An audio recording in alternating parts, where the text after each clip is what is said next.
Good morning, everyone. Welcome to the regularly scheduled public hearing on land use. My name is Sharon Lee. I have the honor and privilege of serving as your Queensborough president. This is the first time that we are conducting a land use hearing virtually since the ULURP process resumed. The ULURP clock resumed a little over a month ago. So please bear with us with any sort of hiccups that might come along the way. We will troubleshoot as best as we can, and we appreciate your patience in advance. This hearing is being live streamed on our website, queensbp.org, and the recording of which will also be available at our website shortly after the conclusion of the hearing. For those who wish to testify and haven't already pre-registered for speaking time, you may do so by visiting queensbp.org/land use. Please note that your opportunity to speak will follow those who have already pre-registered in advance. Written testimony is, of course, always welcome to those who are either unable to testify in person or who would like to augment their verbal live testimony. All written testimony will need to be received by today at 5 o'clock. Eastern, may be submitted via email to planning@queensbp.org planning@queensbp.org, or by conventional mail to Queensborough Hall. This morning, I am joined by my team in our land use and planning department, Irving Poi, the director, Lisa Atkins, director of housing, and also Victoria Garvey and Vanessa Ordonez. And so with that, I'm going to ask Lisa Atkins to go over some of the ground rules for the hearing. Ms. Atkins. The public hearing shall be conducted in the following manner. 1, for each item, the applicant will be called to give a description of the zoning action requested, an explanation of the proposed project, and respond to any questions from the chair. The floor will then be opened for public testimony. Each speaker will have 3 minutes to complete their comments. A signal will be heard when 3 minutes have passed. When you are called, when you're called, please identify yourself for the record. And if you are officially speaking as a representative or member of the group, the calendar number, application, and you are speaking about whether you are for or against an item, the item, then begin the testimony at your discretion of the chair. There will be a large number of speakers or on any particular item. It may be put on second call.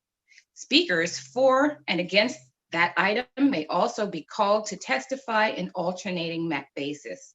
Thank you for your cooperation. Thank you, Ms. Atkins. And then if you'll just call the first calendar item, please.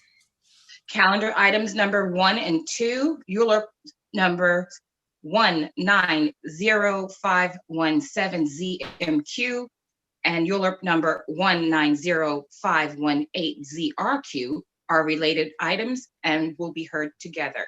The applicant is Vlacich LLC, Affected Community Board number 1. Please begin. I see we have Jacqueline Scaranici and Steve Sinacori. Good morning. Good morning. Good morning, Borough President Lee and members of the Borough President Land Use staff. My name is Jacqueline Scaranici of Ackerman LLP, and as you indicated, I'm also joined by Stephen Sinacori, also of Ackerman, and we are also joined by team members, the owners of Piccolo Venezia, Christopher Vlacich, and Jordan Press of Constantinople and Boulogne.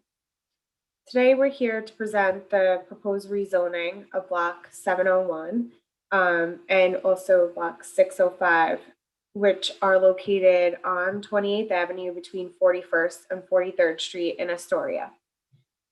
I'm going to go ahead and share our presentation.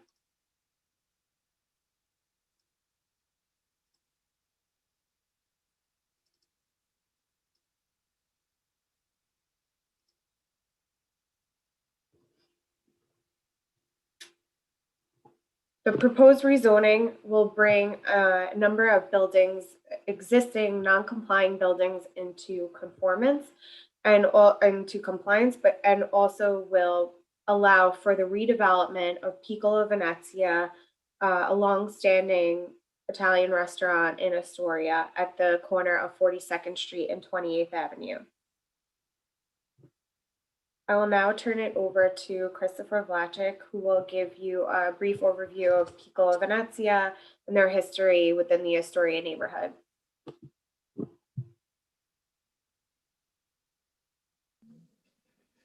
Good morning, Madam Borough President. My name is Christopher Vlacich, and my parents, Ezio and Juliana, they opened Piccolo Venezia right here on the corner of 28th Avenue and 42nd Street in 1973. The restaurant's going on its 47th year here. My brother Roberto and I were both raised in Astoria and both alumni of St. Joseph's Academy, just a couple of blocks away, where I'm still active as a board of directors member for the last 13 years. So Astoria is a huge part of our family's fabric. Under my family's leadership, what started out as a small neighborhood trattoria soon blossomed into one of the most critically acclaimed and beloved restaurants in the city, and as many might say, is synonymous with Astoria. Currently, we employ 20 full-time employees, almost all of whom are residents of Astoria. Most of them have been here 20 plus years, and even a couple since day one. The vast majority of our customers are longtime regulars, many of whom were once residents of Astoria, but have since moved on to the suburbs. And although these customers continue to be loyal, the restaurant has failed to attract a newer demographic of Astoria. And these residents, the ones that have replaced the longtime regulars. Having success in this industry has always been very difficult. And the new post-pandemic economic realities of the restaurant business have posed incredibly crippling restrictions on an already challenging business. And even pre-COVID, we were seeing far too many empty storefronts where beloved restaurants once stood because owners were hesitant to change and adapt to changing market conditions. We feel the residents of Astoria are vital to our future success and what will ensure our viability for the next 50 years. Astoria is as much a part of what makes Piccolo Venezia special as our family, staff, and product. The rezoning we are requesting and subsequent redevelopment of the property we feel will serve the community twofold. It will replace the vanished revenue and allow this treasured establishment to continue, while at the same time provide much needed new and affordable housing to the community. Thank you for your time and consideration.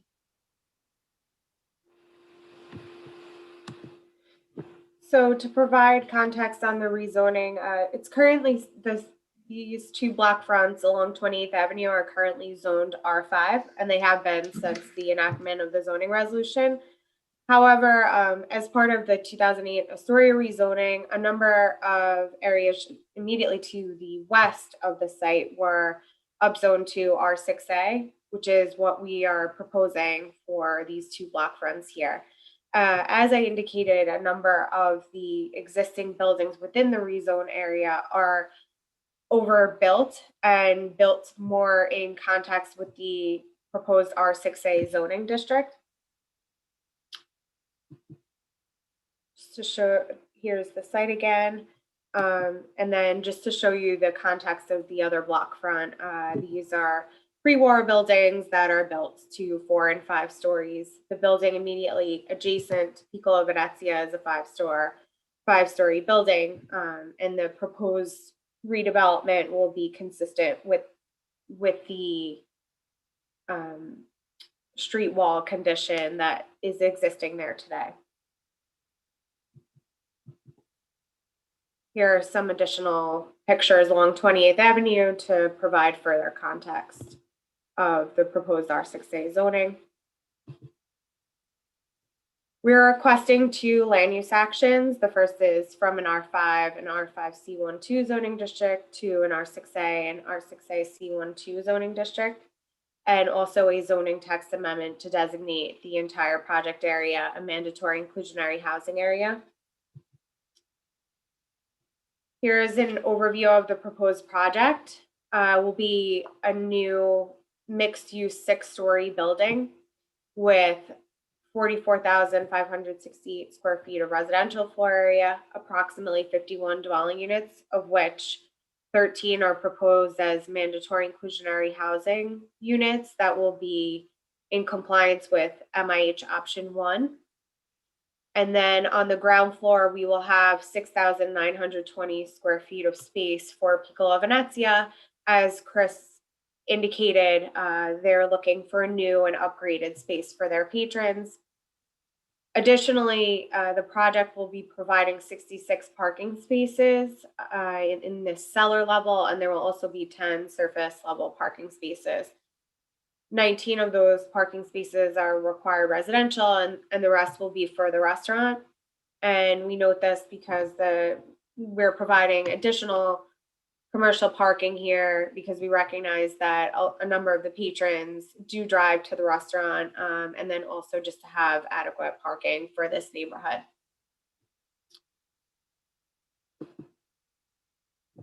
Just going back actually on this point, I did want to point out also, so originally we had presented an 8-story building to Community Board 1, and at their recommendation to bring the building into more compliance with the neighboring building, we were able to bring the building down to 6 stories. So it actually matches the adjacent building height context. Here's the overall site plan, which shows that the surface level parking and then parking down to the cellar. Additional requests by Community Board 1 were to increase the number of units for family size units. This is a smaller project, only 51 dwelling units, but we were able to increase the number of 2-bedroom units and also still have a mix of studios, 1 and 2-bedroom units. And then here's just a slide showing the overall affordability mix and income levels in compliance with MIH option 1, which will have a weighted average of 60% AMI. So there will be 10% of the units at 40% AMI, and then the additional 15% will be at 60 and 80% AMI. And these are just to show you the income level limits for each of the AMIs and a typical rent for someone who's paying only 30% of their income on rent, on affordable rent for these MIH apartments. And I'll now ask for any questions. Thank you, Ms. Garanici, and thank you, Mr. Vlacich, for joining us. We're grateful that the project is clearly important enough for you to make an appearance, and we wish your business, your family business, every success, especially through this very, very challenging time. Irving Coy, do we have any questions for the applicants? Yeah, I just have a few simple questions. The first question, in the slide when you showed the parking requirement, your 19 parking spaces are required, and you're saying 47 are permitted. Can you just clarify that? Sure. So this area, and it was actually brought up at the community board. Piccolo Venezia has always had valet parking, and on the weekends, the parking condition in this area of Astoria is extremely difficult because people do depend on automobile more than transit, even though there's public transit nearby. Also, a number of the restaurant patrons come from outside of Astoria because this restaurant's been, a famous location within Queens, and a number of residents who have moved outside of the Astoria neighborhood still come back to the restaurant on the weekends, have recognized that there is this need for additional parking. So the permitted parking is, intended to be for overflow from the restaurant, but can also be utilized by the residents, the residential component, and also overflow from the neighborhood if necessary. Okay, I guess I'm hung up on the word permitted. I mean, will those spaces be dedicated to a specific parker? That's that's a zoning term. So it's either required or permitted. We're only required to have 19 spaces. But the additional spaces are all Okay, so just it's 947 additional open. parking spaces Yeah. above the Irving, requirement. Yeah. this is Steve Sinacori. So the additional spaces, we could call them voluntary. So they're not required per zoning, but they're voluntary so that we don't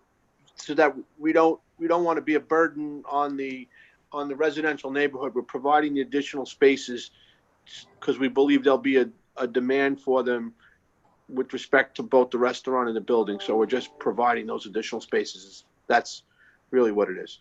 Okay, so and it's available to the restaurant patrons, for instance, first come, first serve, not. Correct.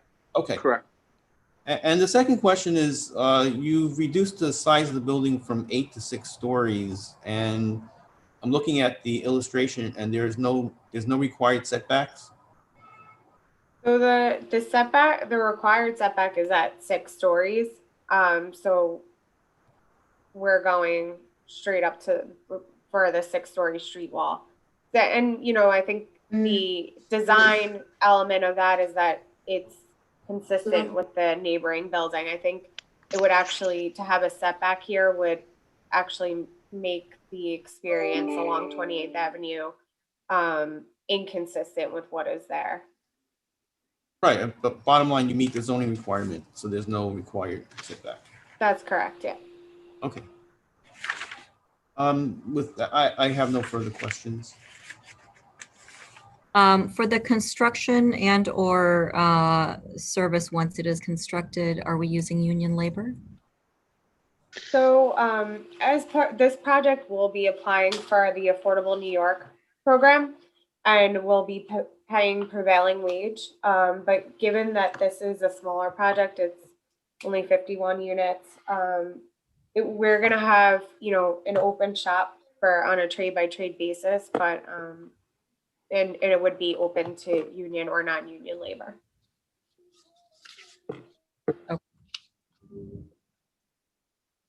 And it was encouraging to see that you're able to adjust for more housing for growing families or multi-person household. That was very encouraging to see, especially for the neighborhood. The affordable units, are any of them set aside for seniors? They're not specifically age restricted, but I think there are a decent number of studios and 1-bedrooms that may be more attractive to seniors, and then also the 2-bedroom units as well, because we do hear that there are seniors that are looking for 2-bedroom units. Families with people over 62 and over still do frequently have a number of people living with them. So I think the type of housing that's available would be available to seniors as well, but there's no specific age restriction on the MIH units. Okay. And I see that the community board voted near unanimously with the exception of some abstentions. So both conditions that the board had outlined with their approval have been met. Is that accurate? Yes, that's correct. That it's 6 stories and that we do MIH option 1. Great. Okay. All right. Thank you for meeting their conditions. I don't have any other questions. If you have any additional information that you think we need to know at this moment. I don't think so. Okay. I see in terms of pre-registered speakers, there were none. Borough Hall team, do we have any folks who registered live or in real time? Not at this time. Okay, great. With that, we will close the calendar item. Thank you very much for your presentation. Thank you, Thank Madam you. Borough President. Thank you, Madam Borough President. Appreciate it. Lisa Atkins, will you call the next calendar item, please? Certainly. Calendar items number 3 and 4 are related items and will be heard together. ULURP number 2000303 ZSQ and ULURP number 2000304 ZRQ. The applicant is RXR 42-11 Ninth Holdings LLC, affected community board number 2. Please begin. Good morning, Emma Manson and Jeffrey Nelson, I believe. Is that right? That's right, and Carlos Escobar from Titan Machine Corp as well. Hi, Mr. Escobar. Good morning. Thanks very much, Borough President Lee. I'm Jeff Nelson with RXR. I lead public-private partnerships for the organization. You'll also hear from my colleague Emma, who you just introduced, and also from Carlos. This project, which is the redevelopment of 4211 9th Street in Long Island City, is a long-term partnership between RXR and Titan Machine Corp, which is a long-time LIC business. So before getting into the project details, I first want to turn it over to Carlos just to talk a little bit about Titan before I tell you about RXR and the project. Carlos, go ahead. Thanks, Jeff. And thank you, Borough President. So Titan Machine was founded in the neighborhood, kind of interesting listening to the other presenters, in 1973 as well, by my father, and we've been in the neighborhood ever since. It's probably a common story in the neighborhood because it's been so good to so many of us. So we're a small manufacturer. We make elevator parts for the industry nationwide. But as you can imagine, times have changed, manufacturing processes have changed, and we haven't necessarily kept up with the tooling necessary to kind of boost our margins and be able to continue on for the next 50 years. In the last couple of years, we've made the decision to find a way to finance some upgrades to our equipment, retrain our existing staff. We have 20 employees, some of which have been there since I was, this tall, and we're a family business in every way, and our commitment to those employees and to the neighborhood really means that we want to invest in the industrial character of the neighborhood.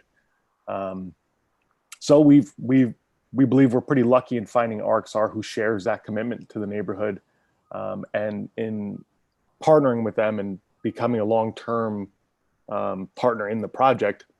It allows us to continue to reinvest in our equipment and our people, and we believe to improve the neighborhood and really bolster its industrial character.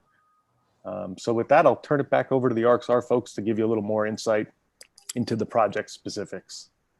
Great. And just to touch briefly on RXR, I know, Borough President, you know a little bit about the company, but also for those listening, we're a 500-person vertically integrated firm. We've been in the New York region for now decades, and really have a singular focus on the metro area.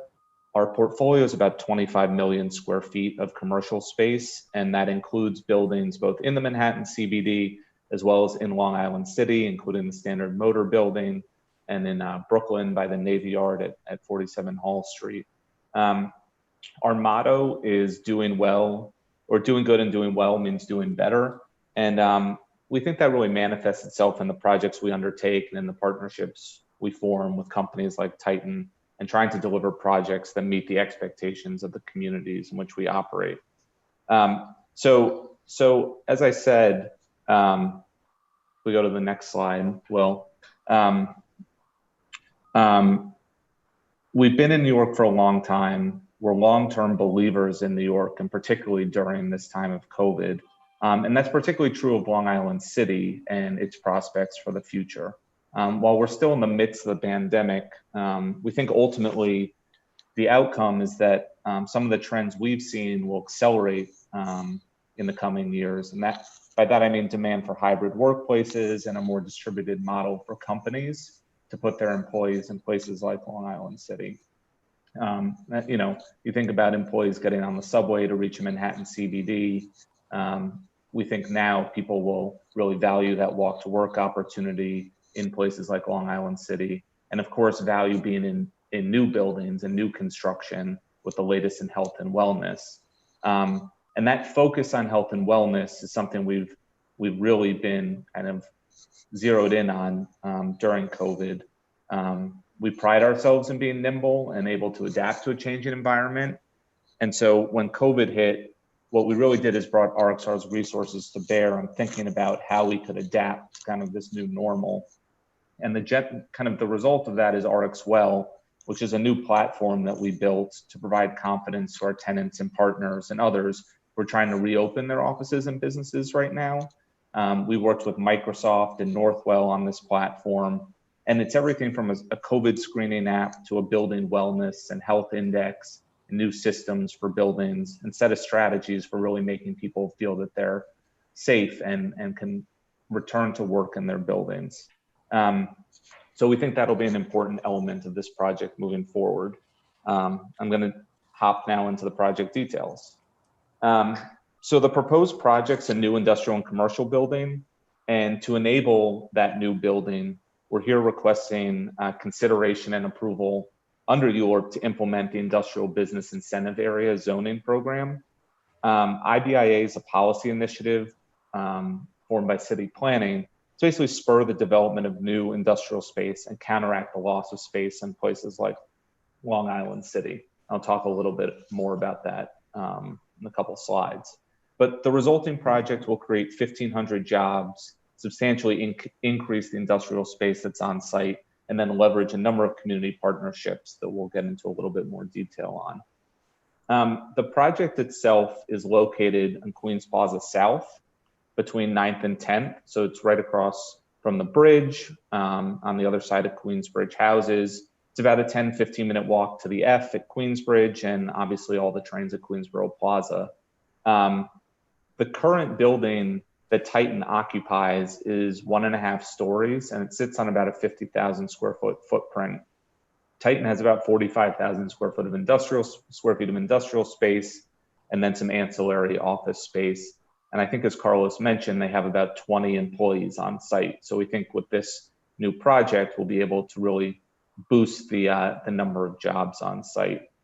So on the next slide, you can see the rendering of the project. It's a proposed new ground up development to bring both office and industrial space and jobs to the neighborhood. So the base of the building from the ground floor to the 3rd floor is required industrial space under IBIA.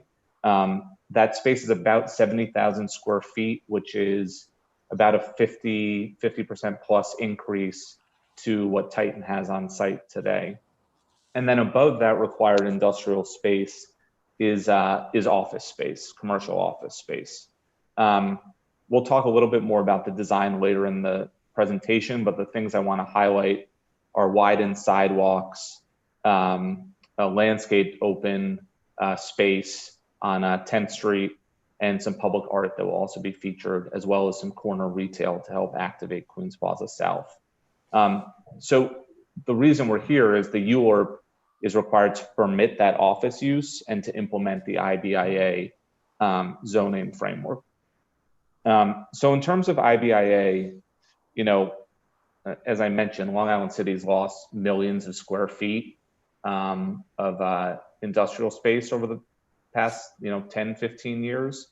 And so what IBIA does is basically it looks at sites like Titan's and says that for every square foot of industrial space that you build, you can also deliver 3.5 square feet of office space. So it's a creative strategy, to have lower rent industrial space and higher rent office space kind of come together to put a feasible project together. It's not optional to build that industrial space. It's required, and any of the tenants need to be industrial users. So the specific zoning actions we're seeking are to implement the IBIA within the zoning district, and then to address certain loading requirements as well that aren't really consistent with the type of building that we're building. So those are the two zoning adjustments. I want to turn it over to Emma on our team to just talk a little bit more about the project goals and the community partnerships we've formed. Great, thanks Jeff, and thanks Borough President Lee and your team for having us here today. As Jeff mentioned, I'm just going to highlight a couple of the goals in the project, and these were all developed over about a year of conversations with the community, local stakeholders, and community groups, some of which we've developed very strong partnerships with. So the first goal that you already heard a bit about is industrial space. As Jeff mentioned, we are doing this under the auspices of the Industrial Business Incentive Area zoning program, which has the goal of encouraging mixed-use buildings. The section on the right shows how this happens in practice. The 3 blue stories are the required industrial space in this building. They're topped by office floors. That industrial space is required to be leased to industrial tenants falling within certain uses, and it's about 70,000 square feet, which is almost more than half of the industrial square footage that exists in Titan's building today. That space is on the ground floor, and this is real industrial space that's built to industrial specs. So the ceilings are 20-foot slab to slab. It has 150 pounds per square foot live load. There are 2 dedicated 6,000-pound freight elevators for that industrial space, and there's in-building loading. Beyond the policy goal of the zoning, there are a couple of other goals for the project that we think are really critical. The second on the next slide is job creation, pure and simple. This is a 100% commercial and industrial building in Long Island City that's going to bring new jobs to the neighborhood, both from its construction project and the permanent jobs on site. As Jeff mentioned, we anticipate approximately 1,500 permanent jobs on the site compared to the around 20 at Titan Shop today.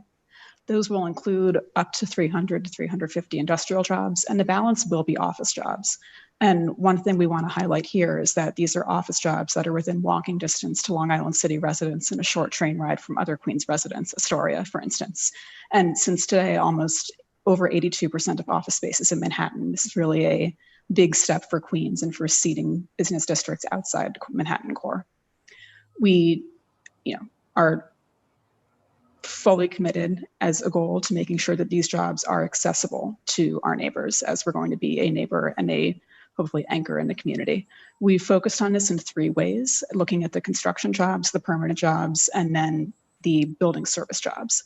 On the construction front, given that these are the most near-term opportunities, we've worked to create strong partnerships with Long Island City anchors like Urban Upbound and LaGuardia Community College. Here, we have really, I think, strong and innovative programs to prepare community residents to be eligible for the construction jobs on site. With Urban Upbound, this is recruitment, coaching, and OSHA 8-hour fall and drug and alcohol training for 100 neighborhood residents. Our priority here is Queensbridge houses. With LaGuardia Community College, 30 residents will have even more in-depth skills training in the electrical and plumbing trades that result in card-carrying credentials, more OSHA certifications, and qualifying exams. We're also going to work with On Point Security, which is a worker co-op based out of Queensbridge for the job site security during construction. We've also heard from the community and are excited to start thinking about longer-term partnerships for the permanent jobs created by our tenants. So here we've built on our work with LaGuardia Community College to think about some of their training programs and ways we can work on talent funds or internships. We know that Resettlement House and Sunnyside Community Services are doing great work in the neighborhood and are looking forward to continuing conversations with them and with other Queens organizations like Pursuit. And then finally, though the jobs directly created by the building are obviously outnumbered by the jobs created by our tenants, we are looking forward to working with 32 BJ for those building service jobs. Moving along to design from the programming side, we've also worked hard with our design team to develop a building that adds to the streetscape, complements the neighborhood, and improves the pedestrian experience. So a couple of things that are highlighted on this slide. If you look at the street level on 10th Street, the sidewalk here is pulled back to create a 5,000 square foot public plaza. The building design itself is intended to evoke the Queensborough Bridge with the trusses. We're also pulling back the sidewalk on Queens Plaza itself, adding new tree beds and landscaping and lighting. We've heard from the community that the public plaza is a great opportunity to showcase public art, and we're looking forward to working with local organizations to select art for that space. Another critical goal that we heard that's also on the design front is avoiding congestion, which is absolutely central in this neighborhood that maintains working businesses as well as pedestrians crossing from Queensbridge. Our team did a couple of really smart things to address this. You're looking at the right-hand side of the ground floor section. The first is to pull all parking and loading inside the building. The goal here is to avoid cars circling the neighborhood looking for parking, something we heard about with Piccola Venezia as well, and also to not have people loading and parking, trucks on the street and preventing traffic. All of the loading is load in, load out. So you can see from the loading entrance, it pulls in and there are 5 interior loading berths. The vehicle parking also pulls in off the ramp and is below ground. There are 67 underground parking spaces. In the lower left-hand corner of this diagram, you'll see a gray box that's also for 43 on-site bike parking spots. Finally, the 2 other things I'd highlight here are that the building's pedestrian entrances are on 10th Street to capture more of the foot traffic from Queens Plaza and Queensbridge, and the green space you see there is the public plaza. And just to wrap up, we also wanted to give you a sense of where we are in the Euler process. We were very happy to receive conditional approval by Queens Community Board 2 on October 1st. The Community Board, as a condition of their approval, requested that we set rents for 10% of the industrial space at $15 per square foot, with 3% annual increases for 20 years. And as we proceed through ULURP, we are considering this request. We appreciate the Community Board's goal of making industrial space available to a wide range of tenants, and it's something that we think was the topic of a lot of productive discussion. We're really glad to have their support for this project and look forward to continuing our engagement in the weeks and months ahead. In terms of where we are in ULURP, we are here today with you at the Borough President's Review. We hope to advance to the City Planning Commission, and then we still have to go to the City Council. And as we've done throughout this process, beginning in a very early concept phase, we look forward to continuing outreach and partnership with the local community. And then before I stop speaking, I just wanted to leave you with a quick one-page summary of the project, which is a new construction building that delivers new high-quality industrial space, more than is on site today. It's a job-creating project in a neighborhood at a time of, need for economic recovery. There are strong community jobs partnerships underway with plans for the future. It is a building that's designed sensitively for the neighborhood, avoids congestion, and brings a development team that I think is laser focused on the community and community needs. And with that, we thank you for your time and look forward to questions. Thank you, Ms. Manson. Thank you, Mr. Nelson. Thank you, Mr. Escobar, for that very thoughtful presentation. The jobs, which is very attractive. What's the time frame that we're looking at, both the construction and thereafter, in terms of when they would be coming online? Go ahead, Emma. I was going to say, for construction, we're still going through ULURP. So I think that, say construction is roughly a 2.5 construction period for those jobs. And then we're looking at building delivery, thereafter. So for the permanent jobs, I'd say you're a couple of years out. And for construction jobs, we started working on partnerships. Mm-hmm. Okay. And thank you for bringing up the conditions by the community board, and thank you for noting that they are under consideration. Is there any sense of whether they will be incorporated before this proposal gets to the city council? I mean, it's something that we're still thinking through. We certainly support the community board's intention in putting that recommendation forward and condition. We're just trying to balance that with making sure we maintain a project that we think is feasible moving forward. So still under consideration. Right. Okay. And I appreciate your candor on that. And you mentioned COVID, or the pandemic, the ongoing pandemic, in your presentation.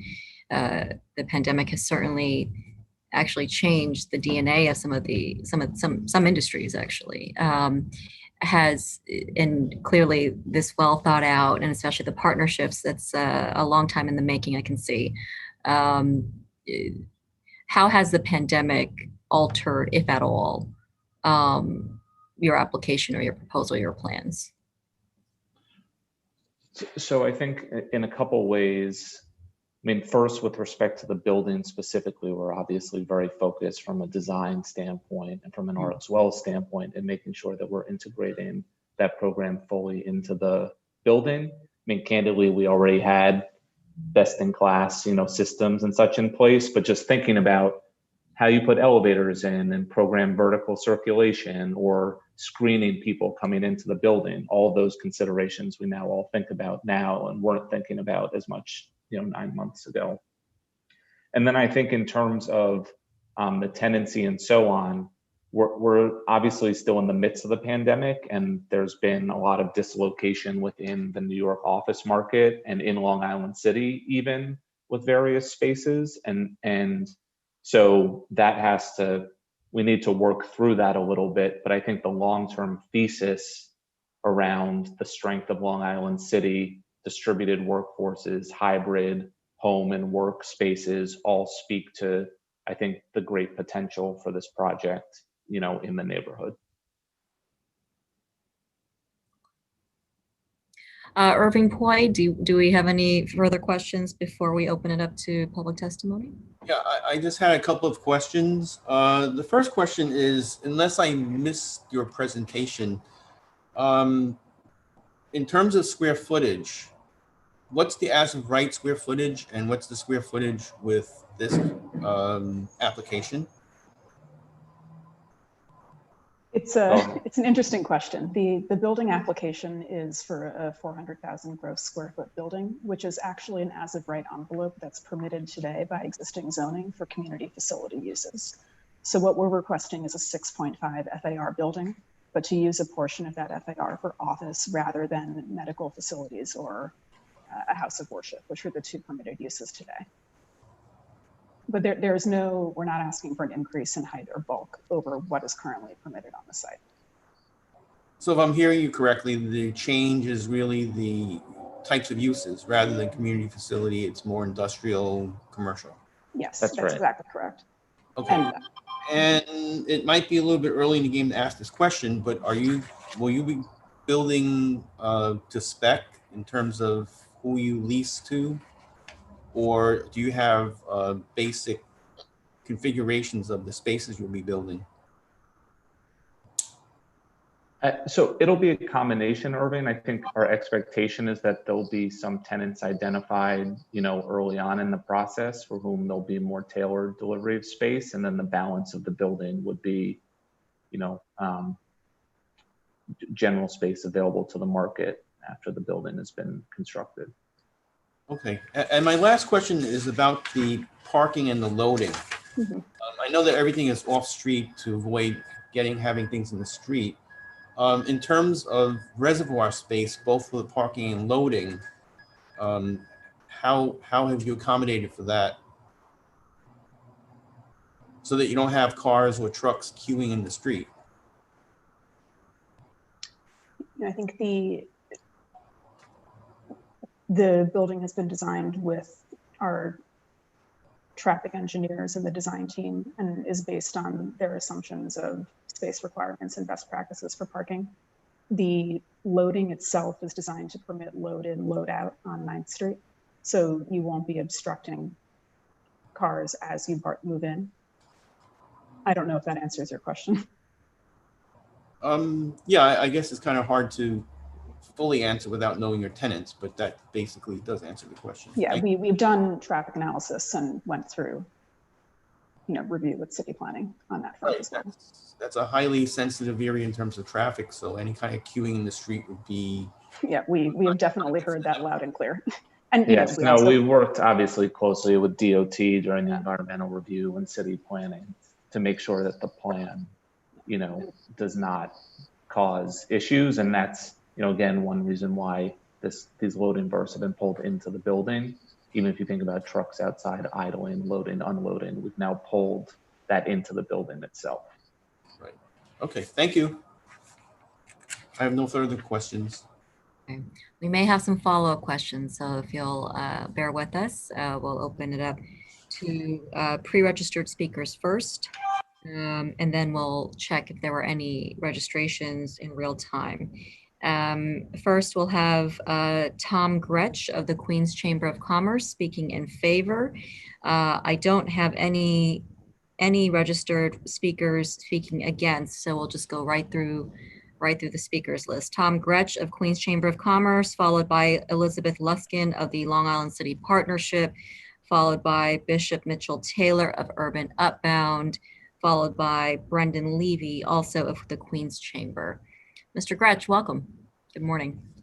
Good morning, Borough President Lee. Nice to see you again virtually from election night on QPTV. Very nice to see you again today. So the focus today is in the investment in Queens' economic recovery. I'm happy to lend my support to RXR and Titan's proposal, which I believe is exactly the type of investment Queens needs now to come back stronger than ever before. As you know, and have coined the phrase, the epicenter of the epicenter, the Queens community has been disproportionately impacted by the pandemic, and our businesses are truly struggling. We need to get behind impactful projects that support job growth and enliven and activate our neighborhoods once again. This project will create over 1,000 good-paying office jobs that are accessible to Queens residents. Also, will provide a new home for Queens companies that are looking to grow and expand into modern space without leaving the borough. It also includes over 50% more industrial space than exists on site today, bucking a decades-old trend in the Queens rental market. There's a reason that almost nobody wants to build new ground-up industrial space. It's expensive and fetches lower rents than building an office or apartment complex. We commend at the Queens Chamber of Commerce, RXR, and Titan for exploring this new model for industrial preservation, which I hope encourages more developers and organizations to follow suit. Working at the Borough building by LaGuardia Airport in the Grand Central, I know firsthand how truck traffic and other spillover can overwhelm our local roads. I'm also glad to see the project includes underground truck loading and car parking, which will help us address chronic congestion on Queens streets. I think that alongside the new public open space, ground floor retail, and other streetscape improvements, this will be a welcome addition to the neighborhood. All told, we're weighing a proposal to transform an outdated old building with 21 employees into a brand new facility that creates 300 industrial jobs and 1,000 more office positions. At this time, when most proposals land on our desks are purely residential, we should be embracing a project that's 100% commercial, strengthens our industrial character, creates thousands of good office jobs, and activates our neighborhood streets. Thank you for the honor to do this. Much appreciated. Thank you for taking the time out of your busy schedule to deliver your testimony live virtually. Thank you, Borough President Lee. Irving, do we have any questions for Mr. Gretsch? Not at this time, no. All right, thank you, Mr. Gretsch. Up next, we have Elizabeth Luskin of the Long Island City Partnership, also speaking in favor. Good morning, Borough President Lee, Irving, and everyone at the Queensborough President's Office. Thank you for this opportunity to speak in favor of this wonderful project between RXR and Titan, two terrific businesses in the neighborhood. This project, together they produced a proposal that reflects a responsible approach to preserving and actually expanding on LIC's industrial footprint and add more jobs. This is, as Tom said, not an easy thing to achieve given the economics of the market, which is why this well thought out and balanced proposal is so important for the neighborhood and Queens. LICP is since its founding 40 years ago, has been deeply engaged with the industrial businesses and business community of Long Island City. This is one of the most productive areas of New York State and provides family supporting jobs locally through that. As the city's industrial business service provider for the LIC Industrial Business Zone, we work all the time one-on-one with industrial businesses in the area. By far the most difficult issue these companies in these essential sectors face in LIC is finding available and appropriate real estate. The evolution of LIC into one of the most dynamic mixed-use areas in the country has had as a consequence the reduction of space available for industrial uses. At the same time, we are seeing an increase in companies seeking space, definitely consistent with our highly creative community, but who require office-type space. In this context, RXR and Titan's proposal reflects a responsible approach to preserving and expanding LIC's industrial footprints. New projects rarely do so since the economics rarely work out. That in turn puts pressure on the industrial rental market and inflates prices. Here we have a project that actually expands the industrial space by 55%, but it also adds new commercial office space, which it also creates a wide range of good jobs for LIC residents. Importantly, though, it has the added benefit of making the industrial expansion feasible. Unlike most new industrial space, this project won't receive public subsidies and instead relies on the office rents to provide space that is affordable to local manufacturers. As we look to recovery post-COVID, we need to encourage investments in our local economy that creates thousands of jobs and strengthen the neighborhood and the borough. I'm glad to see these two longtime supporters of the LIC partnership, Titan and RXR, working together on this project.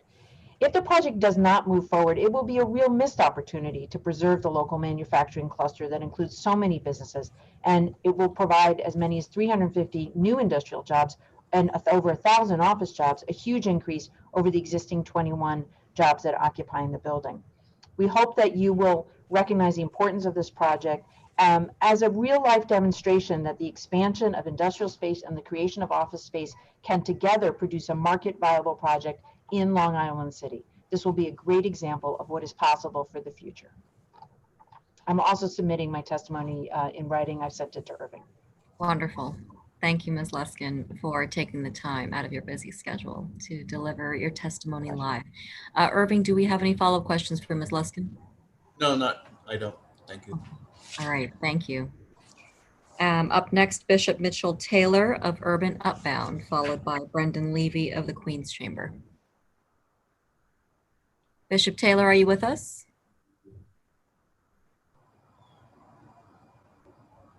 I see him on the screen.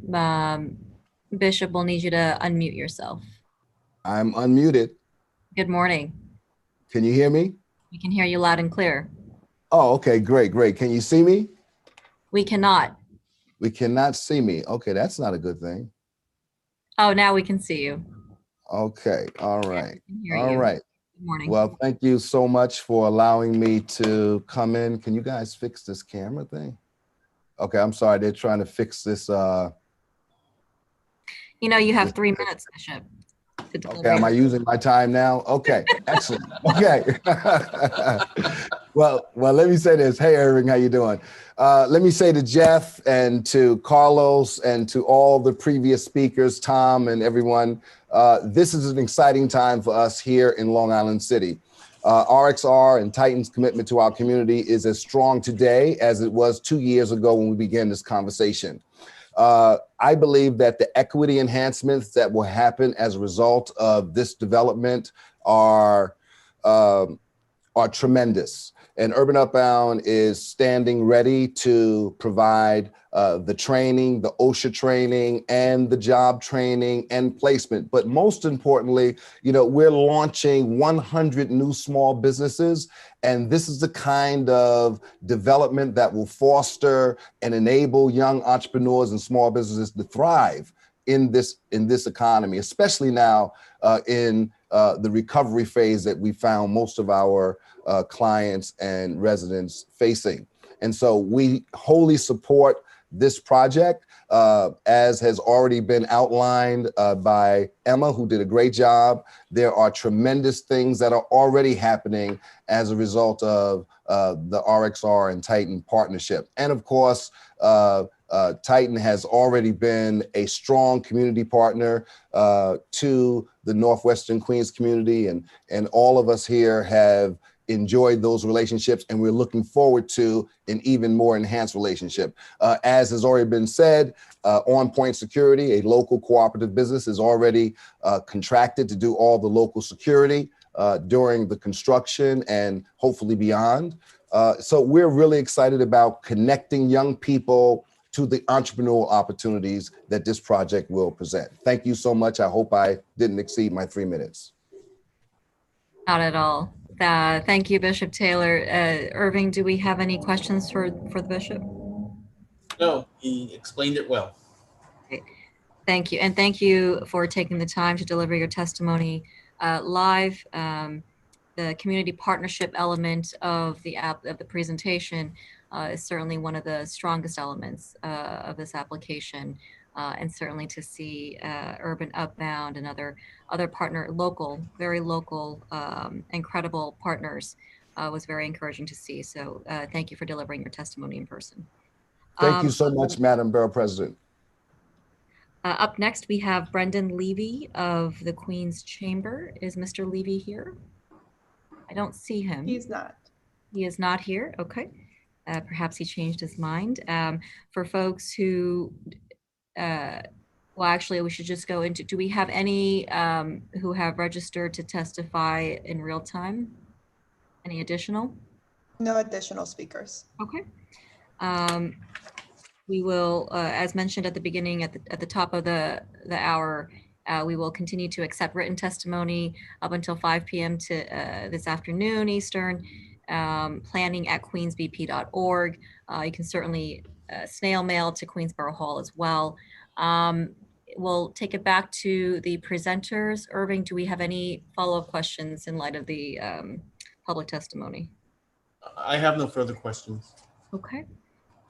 Is there anything else that you would like to have part of your presentation this morning with us?